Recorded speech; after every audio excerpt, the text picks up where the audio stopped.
میمونہ، تم نے زاویار کو دیکھا ہے کیا؟ ہاں، جب ہم آئے تھے تو ان سے ملاقات ہوئی تھی۔ ابھی کہاں ہے وہ؟ زاویار بھائی عسکر کے ساتھ مردوں والی سائڈ پر ہیں۔ تمہیں کچھ کام ہے کیا؟ ہاں، مجھے ان سے کچھ ضروری بات کرنی ہے۔ تم انہیں بلا سکتی ہو؟ تم انہیں کال کر لو نا۔ میں موبائل روم میں چھوڑ آئی ہوں۔ تم اصغر بھائی کو فون کر کے بولو کہ زاویار لان کی دوسری سائڈ ملے۔ میں انتظار کر رہی ہوں۔ اچھا کہتی ہوں، صبر کرو۔ آبرو کی لفظوں سے بےتابی صاف جھلک رہی تھی۔ آبرو لان کی دوسری سائڈ جہاں کوئی موجود نہیں تھا کھڑی زاویار کا ویٹ کر رہی تھی۔ دور سے اسے سفید رنگ کے شلوار قمیض میں ملبوس، جس کی آستینیں آدھی اوپر تک چڑھا رکھی تھی، وہ لمبا چوڑا شخص اس کے نزدیک قدم بڑھا رہا تھا۔ آبرو نے آج پہلی بار زاویار کو شلوار قمیض میں دیکھا تھا، اور وہ اس قدر ہینڈسم لگ رہا تھا کہ وہ تو بس اسے بنا پلکے جھپکائے دیکھتی ہی رہی تھی۔ کیا ہوا آبرو؟ میمونہ بھابی نے بتایا تمہیں مجھ سے کوئی ضروری بات کرنی ہے۔ زاویار اس کے نزدیک آ کر بولا۔ آبرو بنا کچھ کہے زاویار کے سینے سے چمٹ گئی۔ اس نے اپنی گرفت بہت مضبوط رکھی تھی۔ ارے میری جان، کیا ہو گیا؟ زاویار کو اس وقت آبرو پر بے حد پیار آیا تھا۔ آپ اتنی دیر سے میری نظروں سے غائب تھے، مجھے ایسا لگ رہا تھا میری سانسیں بند ہو رہی ہیں۔ زاویار، مجھ سے آپ کی ایک پل کی بھی دوری برداشت نہیں ہوتی ہے۔ اس الفاظ کی ادائیگی میں آبرو کی آنکھیں نم ہوئی تھی۔ سوری میری جان، غلطی ہو گئی، اب دوبارہ ایسا نہیں ہوگا۔ ہونا بھی نہیں چاہیے، ورنہ ورنہ کیا؟ ورنہ میں آپ سے روٹھ جاؤں گی۔ آبرو پلیز ایسی باتیں نہ کرو، تم میری زندگی ہو۔ اگر کسی کی زندگی ہی اس سے روٹھ جائے گی تو وہ جی پائے گا؟ زاویار، میں آپ سے بہت پیار کرتی ہوں۔ میں جانتا ہوں میری جان مجھ سے بہت پیار کرتی ہے۔ دونوں ایک دوسرے کے سینے سے لگے ایک دوسرے میں کھوئے ہوئے تھے۔ تو یہ ضروری بات کرنی تھی ہماری آبرو کو زاویار بھائی سے۔ میمونہ نے اچانک چھاپا مارا۔ میمونہ کو دیکھ کر آبرو زاویار کی باہوں میں کسمس آئی، لیکن زاویار کی مضبوط گرفت کی وجہ سے وہ آزاد نہ ہو پائی۔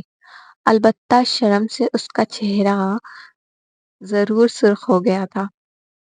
جی میمونہ بھابی، آبرو کو یہی ضروری بات کرنی تھی، زاویار نے ڈھٹائی سے کہا۔ زاویار چھوڑے مجھے، آبرو نے ہلکی سی سرگوشی کی۔ زاویار نے نفی میں سر ہلا دیا۔ وہ آبرو کی اس ادا سے محظوظ ہو رہا تھا۔ میمونہ نے دیکھا جب یہ دونوں ٹس سے مس نہ ہوئے تو وہ خود عنایہ کا بہانہ بنا کر چلی گئی۔ زاویار چھوڑے نا مجھے، میمونہ کیا سوچتی ہوگی ہمارے بارے میں؟ یہی کہ ہم دونوں ایک دوسرے کے بغیر رہ نہیں سکتے۔ اب تم اتنی پریشان نہ ہو، وہ بھی شادی شدہ ہے، سمجھ سکتی ہے۔ اے لڑکی، ادھر آؤ، ولی نے رمشا کو آواز دی۔ کیا ہے بولو؟ تم سے بات کرنی ہے، جلدی بولو، میرے پاس زیادہ وقت نہیں ہے۔ یہ تم اتنا اتراتی کس چیز پر ہو؟ دیکھو مسٹر، اپنے کام سے کام رکھو، سمجھے تم؟ زاویار بھائی کے چمچے، میرا نام ولی ہے اور تم مجھے اسی نام سے پکارا کرو۔ اور میں اس نام سے نہ پکاروں تو مجھے دوسرا طریقہ بھی آتا ہے سمجھانے کا۔ ولی رمشا کا ہاتھ کھینچ کر اسے خود سے قریب کر کے بولا۔ چھوڑو مجھے۔ رمشا کی پلکیں سجدہ ریز ہو گئی تھیں۔ نہ چھوڑوں تو؟ چھوڑو نا پلیز۔ اب بولو گی؟ زاویار بھائی کا چمچا، ولی کے چہرے پر مسکراہٹ نمایاں ہوئی تھی۔ نہیں بولوں گی نا، اب چھوڑ بھی دو۔ جاؤ، چھوڑ دیا۔ زاویار بھائی کا چمچا یہ کہہ کر رمشا منہ چھڑاتی ہوئی بھاگی تو ولی کہکا لگاتے ہوئے کھل کر ہنسا تھا۔ سب لوگ جا چکے تھے، اب گھر پر صرف اشرف صاحب، اصغر، میمونہ اور ارم موجود تھے۔ اصغر نے ولی سے کہا تھا کہ رمشا کو گھر ڈراپ کر دے، کیونکہ وہ لوگ زاویار کے پاس کچھ دیر اور رکنے والے تھے۔ ولی کی تو جیسے دلی خواہش پوری ہو گئی تھی۔ سب لاؤنج میں بیٹھے ایک دوسرے سے باتوں میں مصروف تھے کہ دروازے پر موجود گارڈز میں سے ایک گارڈ گھر کے اندر آیا۔ کیا ہوا؟ تم یہاں کیوں آئے ہو؟ رخسانہ بی بی نے گارڈ سے سوال کیا۔ زاویار سر سے ایک لڑکا اور خاتون ملنا چاہتی ہیں، کہتی ہیں ان کا زاویار سر سے ملنا بہت ضروری ہے۔ تم نے ان لوگوں سے نام پوچھا؟ ہاں پوچھا تھا، خواتین اپنا نام پروین بیگم بتاتی ہیں۔ پروین بیگم؟ کہیں یہ زاویار بابا کی ماں تو نہیں؟ رخسانہ بی بی اپنی سوچوں میں الجھی تھی۔ اچھا رکو، میں صاحب جی کو بتاتی ہوں۔ صاحب جی؟ جی رخسانہ بی بی۔ زاویار کا موڈ کافی خوشگوار تھا۔ وہ وہ کیا ہوا رخسانہ بی بی؟ بولے کیا بات ہے؟ باقی سب بھی رخسانہ بی بی کو پوری توجہ سے سن رہے تھے۔ باہر ایک خاتون آئی ہیں، کہتی ہیں انہیں آپ سے ملنا ہے۔ کون ہے؟ نام پتہ تو پوچھ لیتی۔ پروین بیگم۔ 2 منٹ کے لیے سناٹا سا چھا گیا تھا۔ میمونہ اور ارم کے علاوہ وہاں موجود سب ہی لوگ جانتے تھے کہ پروین بیگم کون ہے۔ ان سے کہہ دیں میں ان سے نہیں مل سکتا۔ لمحہ بھر سوچنے کے بعد زاویار نے لمبی گہری سانسیں فضا میں چھوڑی، پھر کہا۔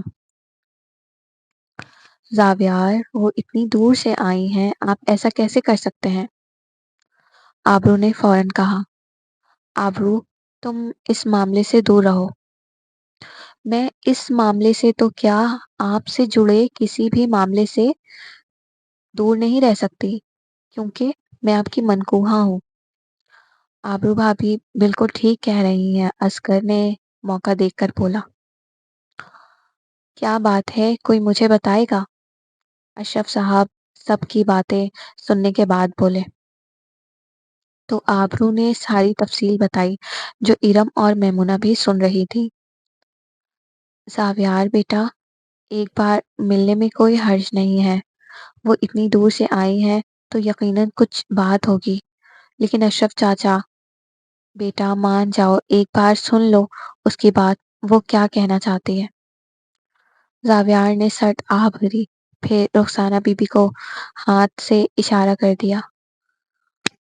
رخسانہ بی بی نے گارڈ کو جا کر بتایا تو اس نے تابش اور پروین بیگم کو گھر میں داخل ہونے کی اجازت دی۔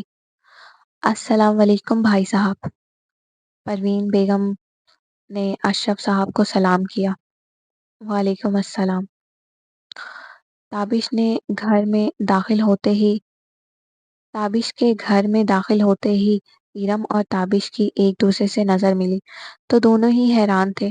دونوں کے پاس بہت سے سوالات تھے، لیکن موقع کی مناسبت یہی تھی کہ اس وقت دونوں چپ ہی رہے۔ زاویار بیٹا، زاویار ان کی جانب دیکھ ہی نہیں رہا تھا۔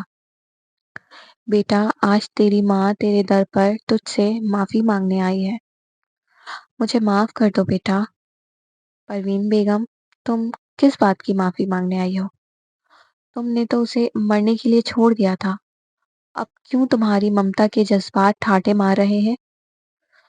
بھائی صاحب، اپنے بیٹے کی گناہگار ہوں، اپنے مرحوم شوہر کی گناہگار ہوں۔ شوہر؟ کیسا شوہر؟ تم نے تو ظفر سے شادی کر لی تھی نا، اب کس منہ سے اسے شوہر کہہ رہی ہو؟ اشرف صاحب نے غصے سے کہا۔ بھائی صاحب، میں آج بھی عالم بخش کی بیوہ ہوں۔ پروین بیگم، یہ تم کیا بول رہی ہو؟ بھائی صاحب، میں آپ کو پوری تفصیل بتاتی ہوں۔ یہ کہہ کر پروین بیگم نے خود پر گزری بیان کی۔ پروین بیگم، مجھے افسوس ہے کہ تمہارے ساتھ جو ہوا اچھا نہیں ہوا، لیکن یہ شاید مکافات عمل تھا جو گھوم پھر کر تمہارے سامنے آیا تھا۔ امی چپ ہو جائیں، آپ کی طبیعت بگڑ جائے گی، تابش نے فکر مندی سے کہا۔ پروین بیگم رو رو کر ہلکان ہو رہی تھی۔ زاویار وہیں بیٹھا تھا، لیکن اس نے ایک لفظ نہیں کہا۔ وہ اپنی ماں سے بہت زیادہ خفا تھا۔ اسے منانا اتنا آسان نہ تھا۔ زاویار بیٹا، مجھے معاف کر دو۔ پروین بیگم ایک بار پھر زاویار سے مخاطب ہوئی۔ زاویار پلیز، امی کی بات سن لینا۔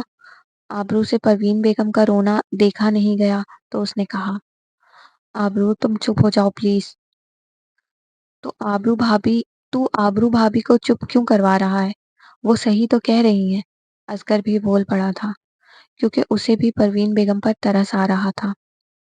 آپ سب کے لیے یہ کہنا بہت آسان ہے کہ معاف کر دو، لیکن کیا کبھی کسی نے خود کو میری جگہ رکھ کر سوچا ہے کہ مجھ پر کیا گزری تھی؟ زاویار کی بلند آواز سے فضا میں خاموشی نے گھر کیا۔ اس 10 سالہ معصوم بچے پر کیا گزری تھی جس کی ماں کسی اور مرد کے ساتھ چلی گئی تھی؟ کسی نے سوچا ہے اس بیٹے پر کیا گزری تھی جس کا باپ پھانسی لگا کر اس کی آنکھوں کے سامنے پنکھے سے لٹک رہا تھا؟ انہوں نے میرا بچپن مجھ سے چھین لیا، کیا یہ وہ لوٹا سکتی ہیں؟ انہوں نے میرا باپ مجھ سے چھین لیا، کیا میرا باپ لوٹا سکتی ہیں؟ نہیں، یہ ایسا نہیں کر سکتی، اس لیے میں بھی انہیں کبھی معاف نہیں کر سکتا۔ پروین بیگم اب بالکل خاموش تھی۔ ان کے پاس کہنے کو کچھ نہ تھا، بس ایک پچھتاوا تھا جو آنکھوں سے آنسو کی شکل لیے نکل رہا تھا۔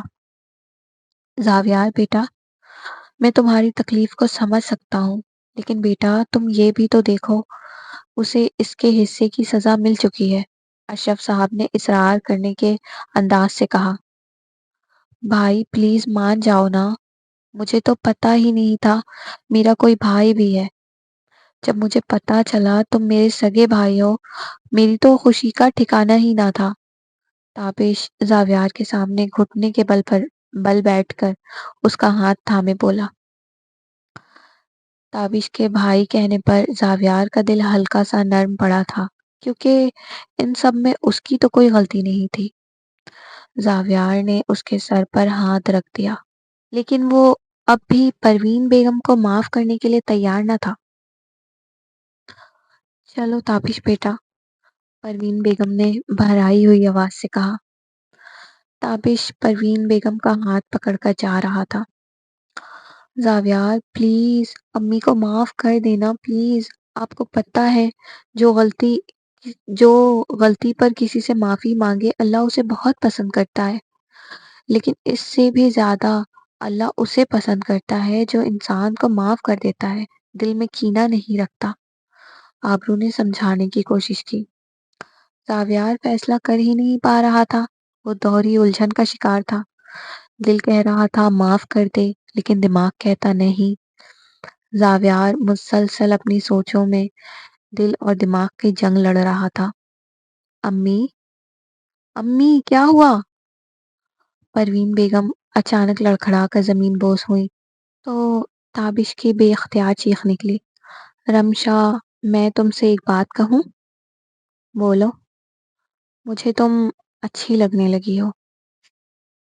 تو میں کیا کروں؟ رمشا نے اترا کر کہا۔ تم کچھ نہیں کرو، میں بس یہ کہہ رہا ہوں تمہارے گھر امی کو رشتہ لے کر بھیجوں گا۔ ولی کی باتیں سن کر تو رمشا شرما کر گاڑی سے باہر دیکھنے لگی۔ رمشا سنو تو صحیح۔ رمشا اب ولی کی اور متوجہ تھی۔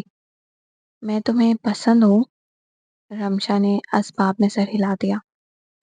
اتنی شرارتی لڑکی کو بھی شرم آتی ہوگی، مجھے تو معلوم ہی نہیں تھا، ولی نے ہنستے ہوئے کہا۔ تو تمہیں کیا لگا شرارتی لڑکیاں بے شرم ہوتی ہیں؟ رمشا یکدم اسی ٹون میں آئی تھی۔ نہیں، ایسا تو نہیں کہا میں نے، لیکن تم پر ہر ادا جچتی ہے۔ ولی نے ایک بار پھر رمشا کو شرمانے پر مجبور کر دیا تھا۔ شادی کرو گی مجھ سے؟ ولی نے رمشا کا ہاتھ تھام کر کہا۔ رمشا نے اسباب میں سر ہلا دیا۔ رمشا، ولی بن کر جب آؤ گی تو یہ شرم اپنے گھر پر چھوڑ کر آنا۔ ولی کی بے باک باتوں سے رمشا نے اپنا چہرہ ہاتھوں میں چھپایا تو ولی کو اس کی اس ادا پر بے اختیار ہنسی آئی جس میں رمشا کے لیے پیار چھپا تھا۔ پروین بیگم کے بے ہوش ہونے پر آبرو ارم بھاگ کر گئیں۔ عسکر اور اشرف صاحب بھی اپنی جگہ کھڑے ہوئے تھے، جبکہ زاویار ہاتھوں کو سختی سے مسلنے لگا۔ آبرو نے تابش سے کہا پروین بیگم کو گیسٹ روم میں لے چلے۔ وہ پروین بیگم کو اپنی گود میں اٹھا کر گیسٹ روم میں لے آیا تھا۔ پھر اس نے اپنے مطابق چیک اپ کیا، لیکن اس کے پاس کوئی سامان موجود نہ تھا، جس کی وجہ سے اسے مشکل ہو رہی تھی۔ اس لیے اس نے ڈاکٹر زبیر کو کال کر کے بلا لیا۔ ڈاکٹر زبیر نے چیک اپ کرنے کے بعد یہی کہا جس بات کا تابش کو اندازہ تھا۔ ان کا کہنا تھا کہ ان کا بی پی بڑھ گیا تھا۔ اگر انہیں کسی بھی قسم کی ٹینشن دی گئی تو ان کی جان بھی جا سکتی ہے۔ اور یہ بات ڈاکٹر زبیر نے لاؤنج میں کہا تھا، جہاں زاویار بھی موجود تھا۔ یہ سن کر تو وہ تھوڑا پریشان ہوا تھا۔ بے شک وہ اپنی ماں سے خفا تھا، لیکن وہ یہ نہیں چاہتا تھا کہ انہیں کچھ ہو جائے۔ زاویار بیٹا، میں تمہارے ہر درد سے اچھی طرح واقف ہوں، لیکن بیٹا اس وقت پروین بیگم کو تمہاری ضرورت ہے۔ لیکن چاچا، اس وقت کا کیا جب مجھے ان کی ضرورت تھی؟ بیٹا، میں تمہاری تکلیف سمجھ سکتا ہوں، پھر بھی میں تم سے کہوں گا تم اب پروین بیگم کو معاف کر دو۔ اگر آج عالم بخش زندہ ہوتا تو وہ بھی شاید یہی کہتا۔ اگر تم مجھے اپنے والد کی جگہ سمجھتے ہو تو بیٹا میرا مان رکھ لو، میری زبان خالی نہ جائے۔ چاچا، آپ کیسی باتیں کر رہے ہیں؟ آپ کا ہر حکم سر آنکھوں پر۔ میں نے بابا کے بعد آپ کو ہی اپنا باپ مانا ہے۔ تو بس بیٹا، اپنے اس باپ کی بات مان جاؤ تاکہ تمہاری زندگی سے بھی تلخیاں ختم ہوں۔ زاویار نے اشرف صاحب کے اصرار پر اسباب میں سر ہلا دیا۔ زاویار گیسٹ روم کے دروازے پر کھڑا پروین بیگم کو دیکھ رہا تھا۔ شاید اس کے اندر حوصلہ نہیں تھا۔ میرے زاویار کر سکتے ہیں، میں جانتی ہوں وہ اپنی ماں سے زیادہ دن خفا نہیں رہ سکتے۔ جائیں میری جان، اپنی ماں کو معاف کر دیں۔ آبرو نے اس کے پاس آ کر اس کا ہاتھ تھام لیا۔ زاویار روم کے اندر داخل ہوا، جہاں تابش پروین بیگم کے پاس بیٹھا تھا۔ زاویار کو آتا دیکھ کر وہ روم سے باہر نکل گیا۔ وہ بھی یہی چاہتا تھا کہ کچھ پل دونوں اکیلے میں باتیں کر لیں، تاکہ ان کے رشتے کی ساری کرواہٹ ختم ہو جائے۔ زاویار پروین بیگم کے برابر میں بیٹھ کر ان کا ہاتھ تھام چکا تھا۔ پروین بیگم آنکھیں بند کر کے لیٹی ہوئی تھی۔ زاویار کے ہاتھ پکڑنے پر انہوں نے اپنی آنکھیں کھولیں۔ اب دونوں کی آنکھوں میں آنسوؤں کا سمندر امڑ رہا تھا۔ مجھے معاف کر دو بیٹا، مجھے معاف کر دو۔ میں نہ تو تمہارا باپ تمہیں لوٹا سکتی ہوں اور نہ ہی تمہارا بچپن، لیکن بیٹا میں پھر بھی تم سے معافی کی طلبگار ہوں۔ امی، مجھے گناہ گار نہ بنائے۔ زاویار نے ایک عرصے کے بعد اپنے منہ سے امی کہا تھا، جبکہ امی لفظ سن کر پروین بیگم کی بے قرار ممتا کو سکون ملا تھا۔ زاویار بیٹا، ایک بار اپنی زبان سے یہ کہہ دو کہ تم نے مجھے معاف کیا تاکہ مجھے سکون مل جائے۔ امی، آپ کیسی باتیں کر رہی ہیں؟ بھلا کوئی اولاد اپنے منہ سے یہ لفظ ماں کو کیسے کہہ سکتا ہے؟ کیوں نہیں کہہ سکتا؟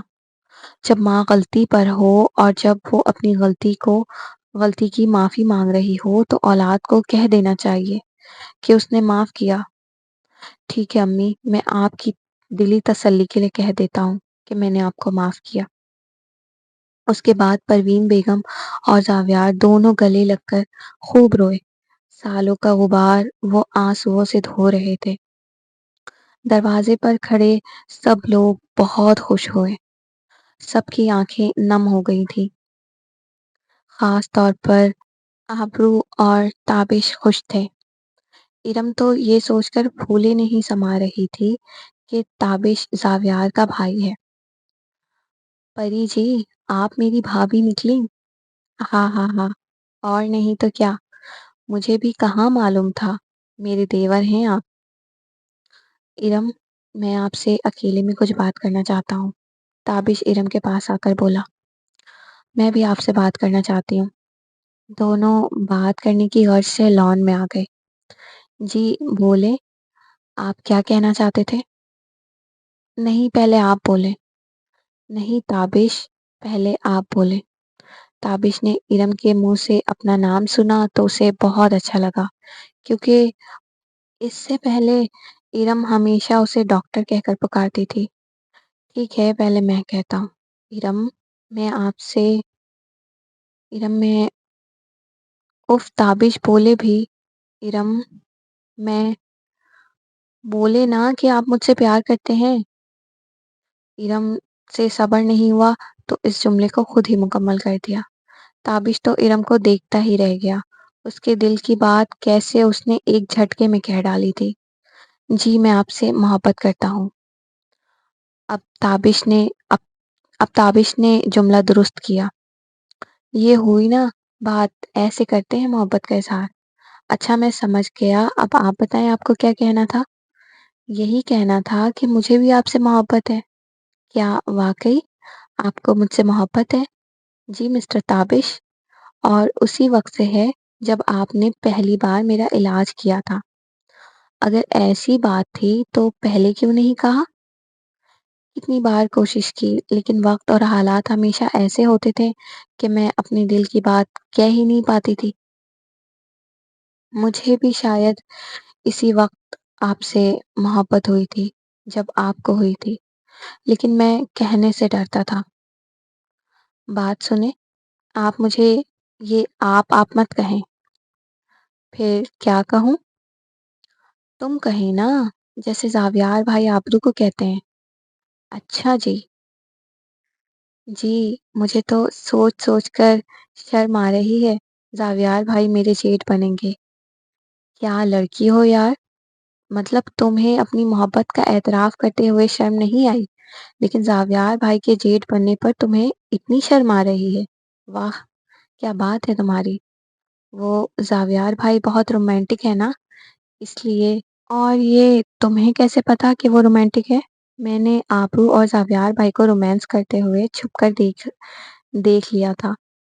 کتنی غلط بات ہے یہ، تم ایسی حرکتیں کرتی ہو؟ جی نہیں، وہ خود کھلے میدان میں رومانس کر رہے تھے، تو اس میں میری کیا غلطی ہے؟ اچھا، تو پھر اب اپنے بارے میں کیا ارادہ ہے؟ تابش نے ایک قدم ارم کی جانب بڑھایا۔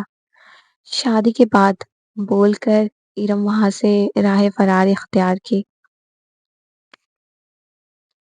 آج کے ایپیسوڈ کا اختتام ہوا، تو آپ لوگوں کو یہ ایپیسوڈ کیسی لگی؟ اپنی رائے کا اظہار کامنٹ سیکشن میں ضرور دیا کریں، مجھے بتایا کریں میری ناول کیسی لگ رہی ہے، اور جو لوگ مجھے سپورٹ کرتے ہیں ان کا بہت زیادہ شکریہ، کیونکہ آپ لوگوں کے سپورٹ سے ہی میں اچھے ناولس لکھ پاتی ہوں۔